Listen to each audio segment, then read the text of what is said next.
अल्हम्दुलिल्लाहि रब्बिल आलमीन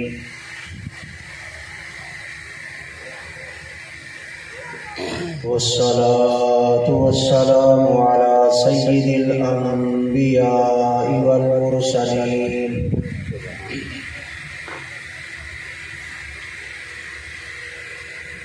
अम्मा बाद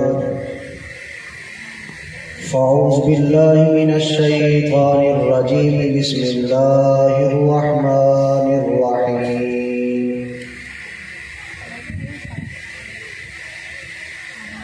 क़द अफ़लह मन तज़क्का आमन्तु बिल्लाहि सदक़ल्लाहु मौलानल अज़ीम व सदक़ रसूलुहुन नबियुल करीमुल अमीन क़ाल अल्लाहु तबारक व तआला फ़ी शान हबीबिही व नबिय्यिही व तबीबिही मुख़बिरन व आमिरा इन्नल्लाह व मलाइकतहु युसल्लूना अलन नबी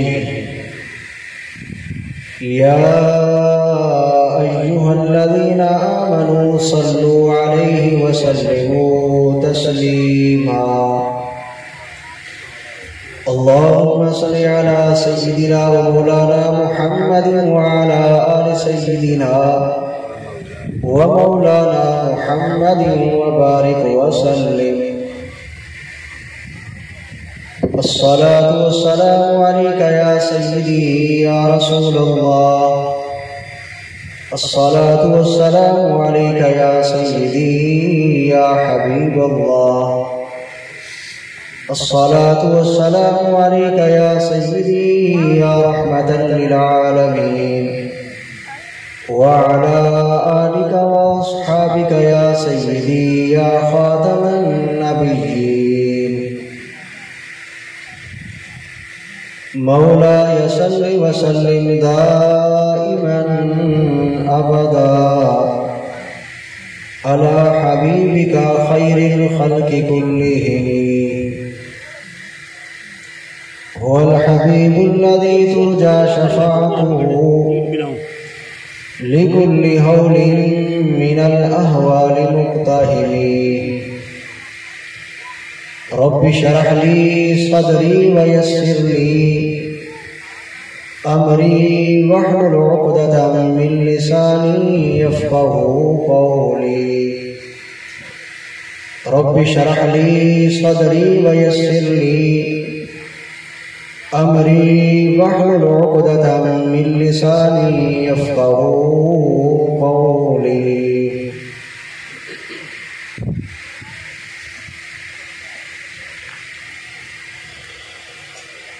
फलक के नज़ारों ज़मीं की बहारों सब ईदे मनाओ हुज़ूर आ गए हैं। फलक के नज़ारों ज़मीं की बहारों सब ईदे मनाओ हुज़ूर आ गए हैं। उठो गम के मारो चलो बेसहारो खबर ये सुनाओ हुज़ूर आ गए हैं। असल अंदाज तकरीर करने का मेरा ज़ौक़ है नहीं ये तू नात शेर पढ़े सिर्फ तुम्हारे ज़ौक़ वास्ते। नबी पाक सल्लल्लाहु अलैहि वसल्लम का मिलाद खुश थी के बाद ज़्यादा टाइम वाले को नहीं गिरना सब पता है ऐसा जट बनते हैं सब पता है कि सारी दिहाड़ी तुम थके हुए काम काज वाले हुए सारी जान खेती बाड़ी करनी होती है टाइम वैसे काफ़ी सारा थी गए जेड़ा जट पाओ खुश थी के पाओ हो सके चंद लम्हा अल्लाह पाक दी बारगाह दे अंदर सारे कबूल थी कौन सारी बख्श दा समान थी। भाई मैं दो चार शेर नादे पैसा उस्ताद से आ गए जिमें इस दे आसे इंशाल्लाह उन्होंने तकरीर शुरू थी वैसी तो ज्यादा टाइम तो को देखे ना जरा खुशी दे नाल बाओ मेरे नाल जरा मिल के पढ़ो। फलक के नजारों ज़मीन की बहारों सब ईद मनाओ हुजूर आ गए हैं। अनोखा निराला वो ज़ीशान आया वो सारे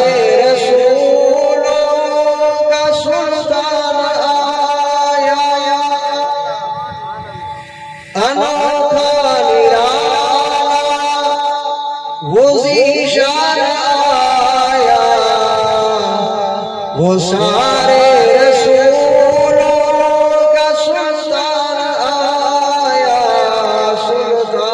आया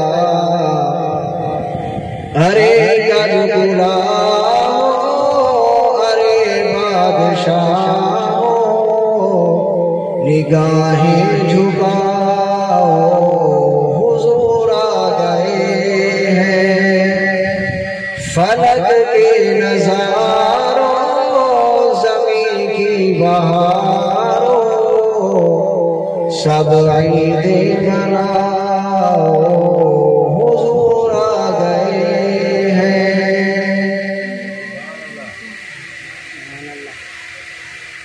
हम्दो सना दुरूद आका इनामदार मदीने के ताजदार जनाब अहमद मुज्तबा मोहम्मद मुस्तफ़ा सल्लल्लाहु तआला अलैहि वसल्लम की मुक़द्दस बारगाह में मोहब्बत और अक़ीदत के साथ दुरूद व सलाम के नजराने पेश करने के बाद मेरे निहायत वाजिबुल एहतराम दोस्तों बुजुर्गों और भाइयों, अल्लाह तबारक व तआला का करुणा एहसान कि जिस पाक ज़ात ने अपनी तौफीक रफ़ीक से हम सबको आज की इस ज़ीवकार महफिल के अंदर आने की तौफीक अता फरमाई। बड़े खुश नसीब और सादतमंद हैं वो लोग कि जिन्होंने रसूलुल्लाह सल्लल्लाहु तआला अलैहि वसल्लम की इस पाक महफिल का इनेकाद किया। और वो भी खुश नसीब लोग हैं कि जिन्हें अल्लाह तबारक व तआला ने ये हिम्मत और तौफीक अता फरमाई कि वो सादतमंद और खुश नसीब लोग रसूलुल्लाह सल्लल्लाहु तआला अलैहि वसल्लम के मिलाद की महफिल के अंदर जलवा फरमा है। अल्लाह तबारक व तआला की बारगाह में दुआ करते हैं कि अल्लाह तबारक व तआला इस महफिल को और जिन भाइयों ने जिन साथियों ने इस महफिल के अंदर हिस्सा मिलाया ये सारी नज़म सजाई, अल्लाह तबारक व तआला उनके घरों को भी इसी तरह सजा दे। सामिन मोहतरम, नबी पाक सल्लल्लाहु तआला अलैहि वसल्लम की आमद से पहले हर तरफ अंधारा ही अंधारा था।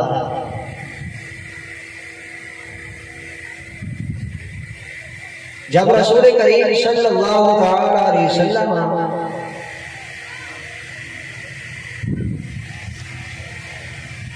इस दुनिया में तशरीफ लाए तो आका करीम सल्लल्लाहु तआला अलैहि वसल्लम की विलादत के सदके से अल्लाह तबारक व तआला ने हर तरफ रोशनी ही रोशनी कर दी। आज मैं आपके सामने चंद एक बातें मकसद मिलाद के हवाले से करना चाहता हूं कि नबी पाक सल्लल्लाहु तआला अलैहि वसल्लम के मिलाद का मौलूद का मकसद क्या था। कि ताजदारे कायनात सल्लल्लाहु तआला अलैहि वसल्लम इस दुनिया में तशरीफ लाए। नबी पाक सल्लल्लाहु अलैहि वसल्लम की आमद से पहले जो हालात थे वो भी आपके सामने हैं, और आका करीम सल्लल्लाहु अलैहि वसल्लम के मिलाद का मकसद क्या था। इमामुल अंबिया के गुलामों, आज आपने देखा कि हमारे यहाँ ये बेहतरीन महफिल और जलसे का इनेकाद किया गया, तो इससे पहले हम लोगों ने अपनी सड़कें साफ करनी, अपनी गलियां साफ करनी, बैनर और झंडियां वगैरह लगानी।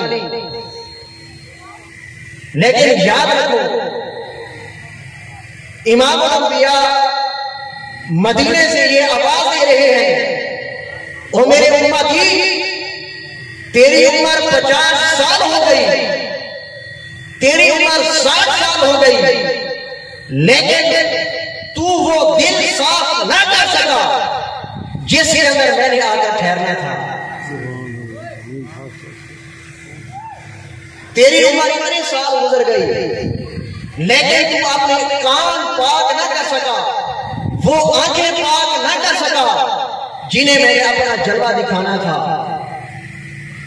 फरमाया कि ऐ मेरे गुलाम, जिस तरह मेहमानों के आने जाने के लिए आपने गलियां साफ की, सड़कें साफ की, और आपने गुजरने के लिए तुमने रास्ते साफ किए, ऐ नादान, वो जगह तो साफ करना जहां आकर मैंने उतरना है, जहां आकर मैंने अपनी जगह बनानी है, वो जगह तो साफ कर। इमामुल अंबिया के गुलामों, आज कौन बचा है? आज किसके आंखें पाक रह गई, किसके कान पाक रह गए? कोई नहीं बचा।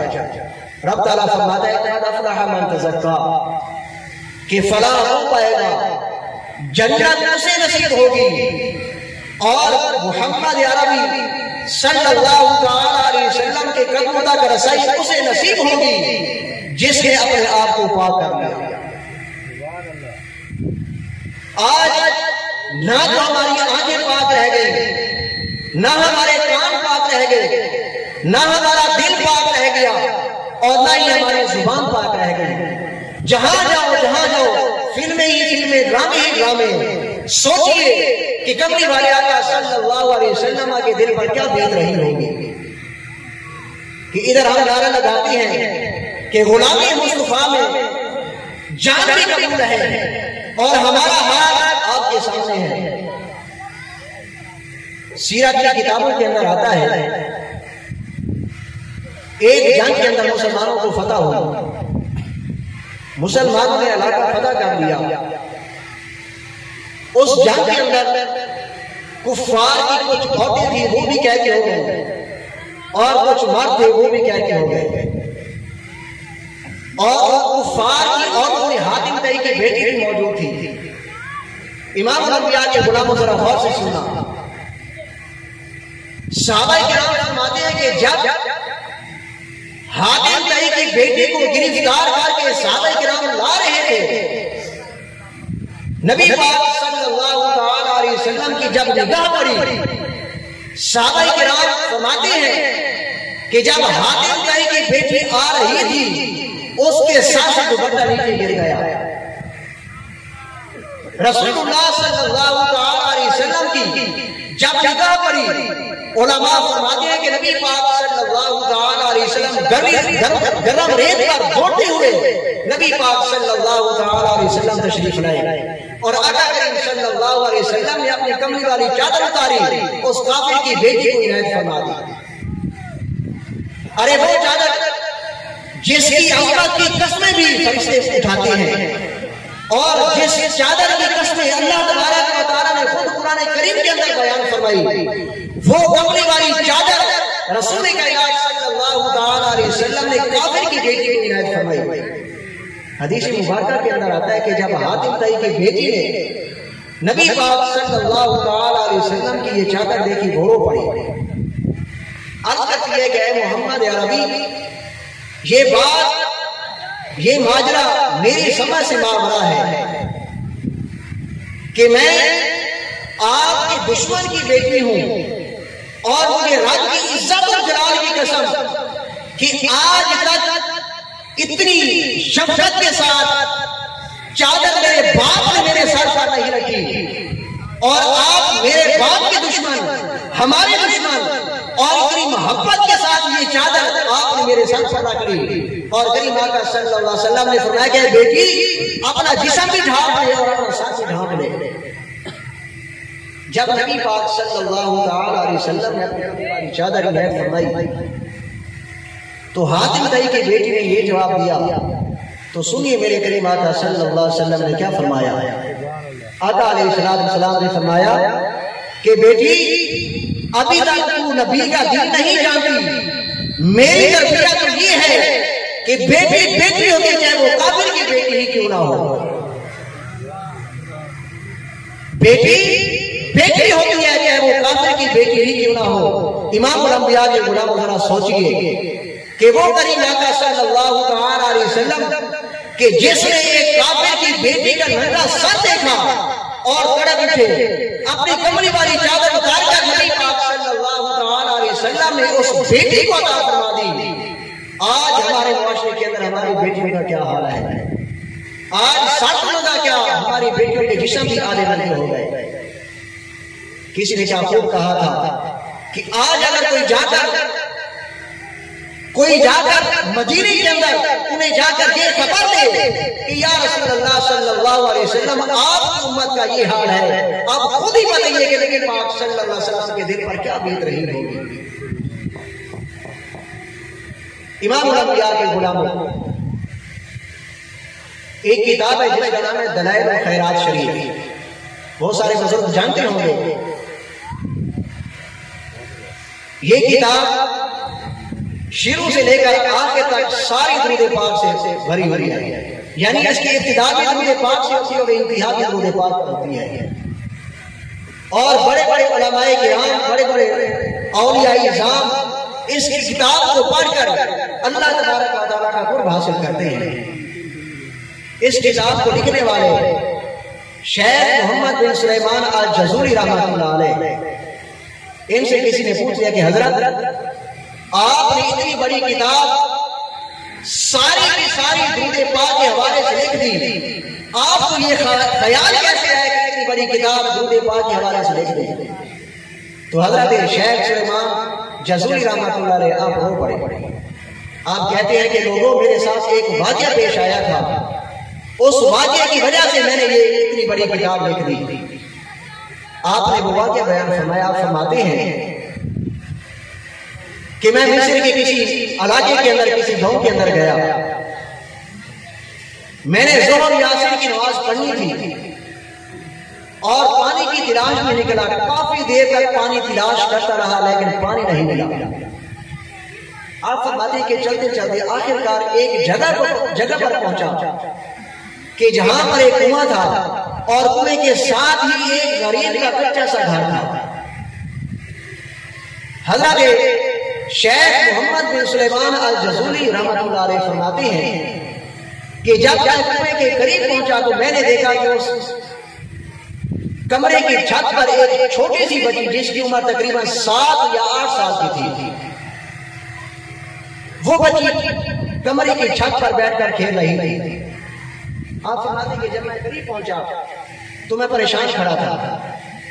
कभी इधर देखता, कभी उधर देखता, बड़ा परेशान खड़ा था। तो उस बच्ची ने खेलना छोड़ दिया, मेरी तरफ मुतवज्जो हुई। कहती है कि मन आन था, अरबी का दौर था। अरबी में उसने पूछा कि मन आन था कि आप कौन हैं। तो हजरत मोहम्मद बिन सुलेमान अल जज़ूरी रहमतुल्लाह अलैह फरमाते कि मैंने कहा आना मोहम्मद बिन सुलेमान अल जज़ूरी, बेटा मुझे मोहम्मद बिन सुलेमान जज़ूरी कहा जाता है। और हज़रत शेख सुलेमान जज़ूरी रहमतुल्लाह अलैह वो थे कि जिनका पूरे मिस्र के अंदर डंका था। इनकी विलायत का आप अपने वक्त के बहुत बड़े वली भी थे और बहुत बड़े आलिम भी थे। इनकी विलायत का पूरे मिस्र के अंदर डंका था। हर बच्चा इन्हें जानता था कि शेख सुलेमान जज़ूरी वो है। इमाम उल अंबिया के गुलाम अब जरा गौर से सुना। शेख सुलेमान जज़ूरी रहमतुल्लाह अलैह फरमाते हैं कि जब बच्ची ने मुझसे पूछा, ऐ चचा जान आप कुएं के करीब आकर परेशान क्यों खड़े हैं? आप फरमाते कि मैंने जवाब दिया कि बेटा मैंने नमाज पढ़नी थी और वुजू करना था, अब कुएं पर पहुंचा, मेरे पास ना तो रस्सी ना कोई ढोल है और पानी बहुत गहरा है, इस वजह से परेशान खड़ा हूं। कहते हैं कि बच्ची हंस पड़ी। जब बच्ची हंसी, आप फरमाते कि शायद मेरी बात बच्ची को समझ में नहीं आई। आपने फिर कोई दूसरी मर्तबा कहा बेटा मेरे पास ना तो रस्सी ना ढोल है और पानी बहुत गहरा है, वुजू करना है और नमाज पढ़नी है। इमाम अंबिया के गुलाम वो बच्ची कहने लगी अंतल्लाज़ी युस्ना अलैकल खैर, ऐ चचा जान आप वो हैं कि जिसकी हिलायत के चर्चे पूरी दुनिया के अंदर हो रहे हैं, पूरे मिस्र के अंदर हो रहे हैं, और आप ये पानी नहीं निकाला जाता कि इतने बड़े वली, इतने बड़े आलिम, अल्लाह पाक ने आपको इतनी शान अता फरमाई और आपसे ये पानी नहीं निकाला जाता। शेख सुलेमान जज़ूरी रहमतुल्लाह अलैह फरमाते हैं कि जब बच्चे ने ये कहा कि आपसे पानी नहीं निकाला जाता, मैंने बच्चे से कहा बेटा मेरे पास पानी निकालने के लिए कोई ऐसा ताला नहीं है, ऐसी चीज नहीं कि जिसके साथ मैं पानी निकालूं। इमाम अंबिया के गुलाम शेख साहब रहमतुल्लाह अलैह फरमाते कि जब मैंने बच्ची को ये कहा तो बच्ची ने कहा चचा जान देख मैं तुझे पानी निकाल कर दिखाती हूं कि पानी किस तरह निकालते हैं। शेख सुलेमान जज़ूरी रहमतुल्लाह अलैह फरमाते कि लोगों मुझे रब की इज्जत और जलाल की कसम वो बच्ची नीचे नहीं आई। आप फरमाते कि कोठे की छत पर वो खड़ी थी, ऐसे नीचे झुकी, अपना धूप कुएं के अंदर फेंक दिया। शेख सुलेमान जज़ूरी रहमतुल्लाह अलैह फरमाते कि लोगों मुझे रब की इज्जत और जलाल की कसम मैं ये अंदाजा नहीं कर सका कि पानी पहले ऊपर आए धूप पहले गए। अब फरमाते कि जैसे ही बच्ची ने कुएं के अंदर फूंक फेंका, पानी फवारे की तरह बाहर निकलने लगा। तो मैंने बच्ची के आगे हाथ बांधे और कहा बेटा इतनी छोटी सी उम्र में ओ कुसेमों के भी लाए बीमार हादिही मंजिला, कहने लगे कि बेटा इतनी छोटी उम्र के अंदर मैं तुझे रब की कसम देता हूं कि ये बता कि अल्लाह पाक ने इतनी छोटी उम्र के अंदर आपको ये मर्तबा, ये मकाम कैसे अता फरमा दिया। इमाम अंबिया के गुलाम शेख सुलेमान जज़ूरी रहमतुल्लाह अलैह फरमाते हैं कि वो बच्ची हंस पड़ी, कहने लगी कि आप इतने बड़े आलिम हैं, आपको ये भी नहीं पता कि पानी कैसे निकाला जाता है। शेख सुलेमान जज़ूरी रहमतुल्लाह अलैह फरमाते हैं कि मैंने अर्ज़ की बेटा मैं तुझे रब का वास्ता देता हूं, तू ही खुद बता कि पानी किस तरह निकाला जाता है। इमाम अंबिया के गुलामों सुना, वो बच्ची कहने लगी क्या चचा जान बेकसरत सलात अला नबी सल्लल्लाहु अलैहि वसल्लम, ऐ चचा जब भी मैं कोई काम करती हूँ अपने कमरे वाले आका सल्लल्लाहु अलैहि वसल्लम की जात का तुमने पाक पढ़ती हूँ, और जो जुबान हर वक्त अगर खाना चाहे तब भी नबी अलैहिस्सलाम की जात का तुमने पाक पढ़ रही है, अगर अपनी सहेली के अंदर खेलेगी तब भी तुमने पाक पढ़ रही है। कहती है कि जो जुबान हर वक्त कमरे वाले आका सल्लल्लाहु अलैहि वसल्लम पर दुरूद पाक पढ़ती रहे उस जुबान के अंदर ये तासीर आ ही जाती है। शामिल मोहतरम, शेख सुलेमान जज़ूरी रहमतुल्लाह अलैह फरमाते कि बच्ची ने कहा कि चचा अब तो वुजू कर ले। आप फरमाते कि जब मैं वुजू करने लगा झुका पानी के लिए, बच्ची कहती है कि चचा जान आप जानते हैं कि जिस पर मैं दुरूद पाक पढ़ती हूँ वो है कौन? शेख सुलेमान जज़ूरी रहमतुल्लाह अलैह फरमाते कि बेटा उसे जानता तो मैं हूँ लेकिन पहचान तो तू ज्यादा है उसे, और मुझे बता उसकी पहचान मुझे बता। इमाम अंबिया के गुलामों आप फरमाते हैं कि बच्ची कहने लगी है चचा जान वो करीम आका तो वो है, अगर वो करीम आका सल्लल्लाहु अलैहि वसल्लम जंगल के अंदर चले जाए तो जंगल के वैसे चीजें भी अपनी झाड़ियां छोड़कर कमरी वाले आका सल्लल्लाहु अलैहि वसल्लम के दामन रहमत के अंदर लिपट जाते हैं। वो कमरी वाले आका सल्लल्लाहु अलैहि वसल्लम इमाम अंबिया के गुलामों कहने का मकसद ये था कि वो एक छोटी सी बच्ची कि जो हमारा वक्त हर वक्त ताजदारे कायनात सल्लल्लाहु अलैहि वसल्लम की जात पर दुरूद पाक पढ़ती रहती है, और हमारे लिए सबक छोड़ा कि ऐ इमामुल अंबिया के गुलाम, तुम भी हर वक्त नबी पाक सल्लल्लाहु अलैहि वसल्लम की जात पर दुरूद पाक पढ़ा करो। और नबी अलैहिस्सलाम के मिलाद के अंदर आने वालों, मेरे महबूब अलैहिस्सलाम के मिलाद का मकसद समझो कि नबी पाक सल्लल्लाहु अलैहि वसल्लम के मिलाद का मकसद क्या था कि आका करीम सल्लल्लाहु अलैहि वसल्लम इस दुनिया के अंदर तशरीफ लाए गए थे। मेरे महबूब का मकसद क्या था? मकसद ये था कि हर तरफ इस्लाम ही इस्लाम हो। ये आज तो हमारे यहां माहौल बना हुआ है कि फिल्में ड्रामे ये टैक्स है, फरमाया कि इनसे दूर हो जाइए और कमली वाले आका सल्लल्लाहु अलैहि वसल्लम के दामन को थाम लीजिए।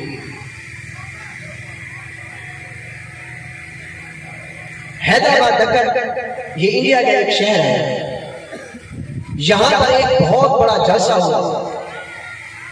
एक हिंदू औरत ने तकरीर की। जब हिंदू औरत ने तकरीर की तो मुसलमान बहुत सारे इर्द गिर्द जमा हो गए।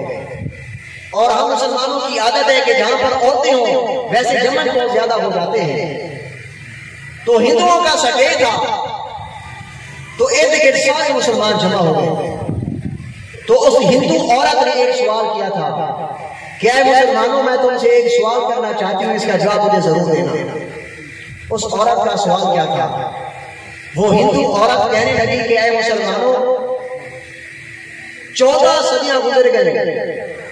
14 सदियों में से सिर्फ एक इमाम हुसैन पैदा हुआ, दूसरा इमाम हुसैन पैदा क्यों नहीं हुआ? सिर्फ एक हुसैन पैदा हुआ है। 14 सदियां बीत गई, गुजर गई, लेकिन दूसरा इमाम हुसैन नहीं आया। उसने जब पहली मरतबा सवाल किया सारे जवान खामोश। इसी तरह दूसरी मरतबा पूछा, तीसरी मरतबा पूछा, किसी ने जवाब नहीं दिया। उसी मजलिस के अंदर एक बुजुर्ग बैठे हुए थे जिनकी आंखें इश्क़ मुस्तफा सल्लल्लाहु अलैहि वसल्लम से भरी हुई थी, जिसका सीना इश्क़ मुस्तफा का समंदर बना हुआ था। वो बुजुर्ग खड़े हुए और कहने लगे कि ऐ हिंदू बेटी, तूने बड़ा अजीब सवाल किया कि 14 सदियां गुजर गई लेकिन एक इमाम हुसैन पैदा हुआ, दूसरा इमाम हुसैन पैदा क्यों नहीं हुआ? वो बुजुर्ग फरमाते हैं कि हिंदू बेटी, इसका जवाब सुन। वो फरमाते हैं कि बेटी, फातिमा जैसे मां नहीं रही और अली जैसा बाप नहीं रहा, इमाम हुसैन कहां से लाए? कि आज फातिमा जैसे मां नहीं है और अली जैसा बाप नहीं, फिर हुसैन कहां से लाए? इमाम अंबिया के गुलाम को कहने का मकसद कि आज हमारी मां मुसल्ला उठाकर तहज्जुद की नमाज करी बैठ गए तो याद रखना, बाप बाजारों की जीनत नहीं बल्कि मस्जिदों की जीनत बन जाए। बाजारों के अंदर आवारा गर्दी न करे। रब की इज्जत और जलाल की कसम, पैदा होने वाला बच्चा या तो मेरे अली शाह बनता है या खान हुसैन रज़वी बनता है।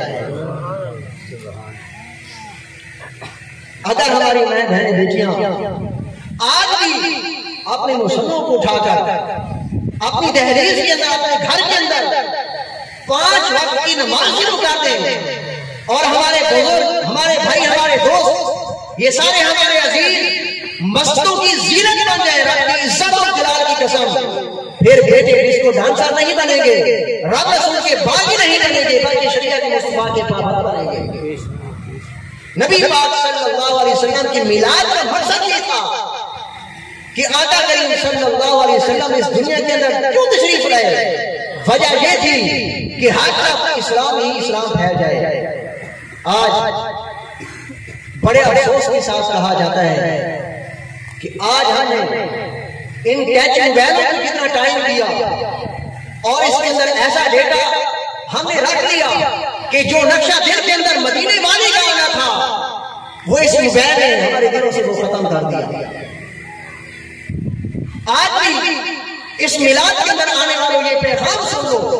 अगर आप भी चाहते हो कि हमारे घरों के अंदर बरकतें आ जाए तो मैं ये दावे के साथ कहता हूँ, रब की इज्जत और जलाल की कसम उठाकर कहता हूँ कि आज भी हर फर्द हजरत सैयदा फातिमा रज़ियल्लाहु ताला अन्हा की सीरत की किताबें उठाकर पढ़े और नबी कायनात सल्लल्लाहु अलैहि वसल्लम की सीरत उठाकर पढ़े। ये अखबारी ये नावल पढ़ने की बजाय इन किताबों को पढ़ो, फिर देखना कि आपके घर के अंदर कितनी बरकतें आती हैं। नबी पाक सल्लल्लाहु अलैहि वसल्लम की मिलाद का मकसद ये था, और जो मकसद था हम सब लोगों ने भुला लिया। शामिल मोहतरम, नबी पाक सल्लल्लाहु ताला अलैहि वसल्लम की जात इस कायनात के अंदर सबसे बड़ी दलील। नबी पाक सल्लल्लाहु अलैहि वसल्लम को सर के बालों से लेकर पांव तक जिस अंदाज के साथ देखो, नबी पाक सल्लल्लाहु अलैहि वसल्लम की सीरत आका करीम सल्लल्लाहु अलैहि वसल्लम हर अंदाज से वरा और बरा नजर आते हैं।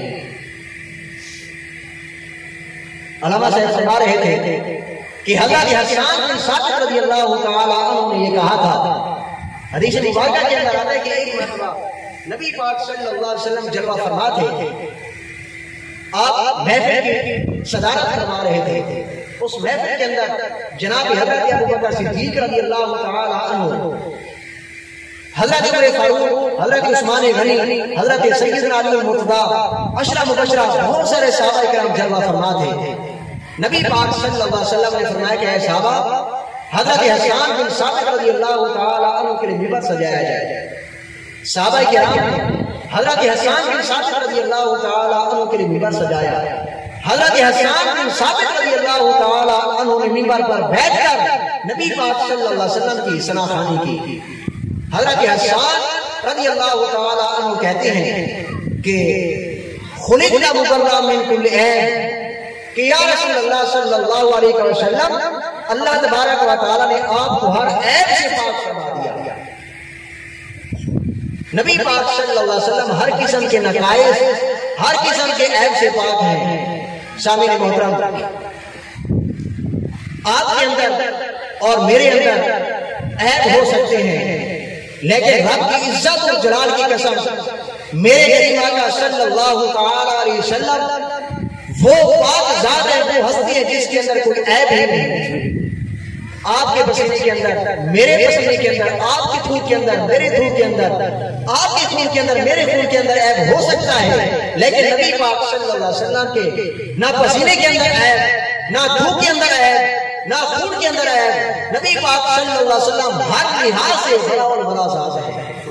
हदीस मुबारक के अंदर आता है कि हज़रत अनस रज़ियल्लाहु ताला अन्हु नबी पाक सल्लल्लाहु अलैहि वसल्लम के जलीलुल कदर सहाबी, जिनके बारे में नबी पाक सल्लल्लाहु अलैहि वसल्लम ने ये दुआ की थी, क्या अल्लाह हज़रत अनस रज़ियल्लाहु ताला अन्हु को सारी नेमतें अता फरमा। हज़रत अनस रज़ियल्लाहु ताला अन्हु फरमाते हैं कि नबी पाक सल्लल्लाहु अलैहि वसल्लम ने एक मरतबा अपना खून निकलवाया, और ये खून निकलवाना सिर्फ हमारी तलीम के लिए था, तलीम उम्मत के लिए था, वगैरह नबी पाक सल्लल्लाहु अलैहि वसल्लम को इसकी जरूरत नहीं थी। जब नबी पाक सल्लल्लाहु अलैहि वसल्लम ने पूछने लगा खून निकलवाया, नारे तकबीर, नारे